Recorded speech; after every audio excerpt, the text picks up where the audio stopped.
Hello, this is Claudia Orengo from heartmade.es, and like every Tuesday, here I am with another Tuesday tip tutorial to help you become a better and faster graphic designer. So today we're talking about curvilinear texts in Illustrator. These are texts that follow any shape. It's called curvilinear because they usually follow a curvilinear line, but it can follow any kind of line. I'm going to be focusing on circular ones. So let me share with you my screen. We're going to go to Adobe Illustrator and I'm going to be working with these graphics that I am designing for the summit, the Creativity That Pays Summit, which is the summit that I'm co-hosting with my friend Julie Hall, in which we help graphic designers and creatives become better at selling digital products online through third marketplaces like Etsy, Zazzle, Minted, all of that. So we ran live events and I created this graphic, and I want to show you how I created this text to be in this curve.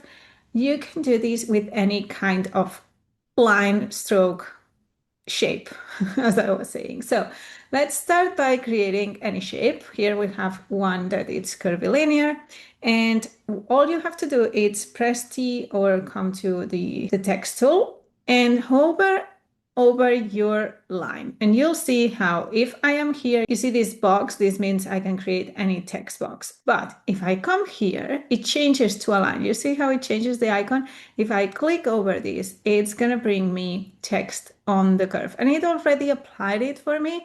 Let's make this larger so we can see it. It applies this dummy text as example, the lorem ipsum, which is very known in graphic design world. And that's it. That's how you apply text on a path. But some people, and I know this because when I was teaching at Minted, I got this question. Some people struggle to understand that there is more options beyond this.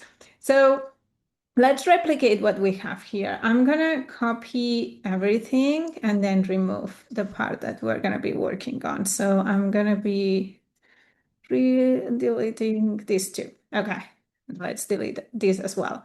So let's recreate this. If I am going to do this from scratch, what I will do is take this circle and create an offset path. That's what I teach in another video, so I have a shortcut already for this. Let's say I want it at 100 pixels. Let's see what happens. Yeah, maybe a little bit less. 80.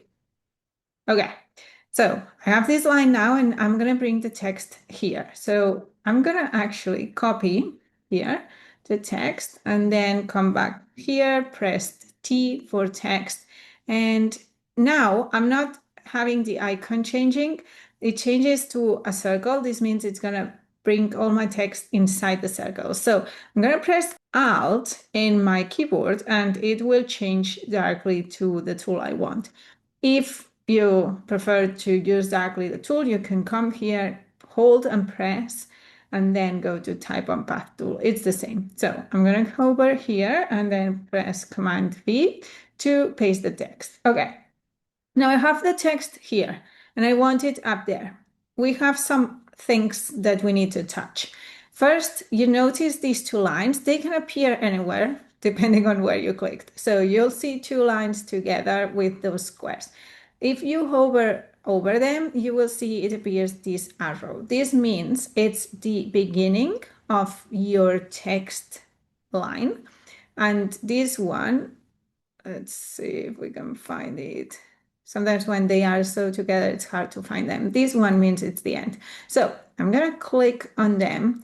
And one thing I like to do with circles, it's bring them at the beginning to the center of the circle. That makes my life way easier. So now I have the beginning one here. Sorry. Let's go back. Click again. Have the beginning here, and I can click and hold and bring it up here. If I have my text center, this means the text is at the center. If I have it at the left, it starts at this one. If I have it at the right, it starts at the last one. And I can also move it from here, so I can move the whole circle and rotate it, okay?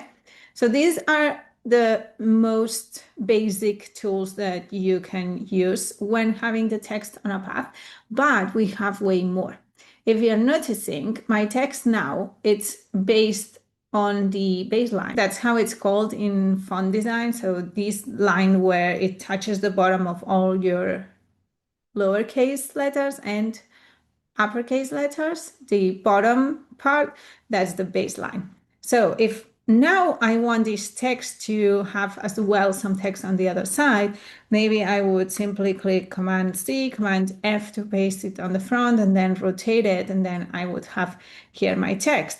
But if I want this text to be read the other way around, so let's say I want it to start here so I can read it from left to right, then if I go to type on path options, and I open this panel and I click preview and I say flip, you see how now my baseline, it stays the same line. So it looks weird because one has a lot of space, the other has no space. The trick here is to change align to path. Instead of baseline, you want it to be at the center. So I'm going to change this one to center, and then I'm going to click this other one and do the same type on path options, and center. You can preview it. Okay. And now I have them both following the same exact line. And if we don't see the line, which is what actually happens at the end because nobody sees the line when this is printed, it looks like they are all following the exact line, although they are two different shapes. So going back to what I was talking, type on path options. You have here a few options. You also can like create a different effect on your text.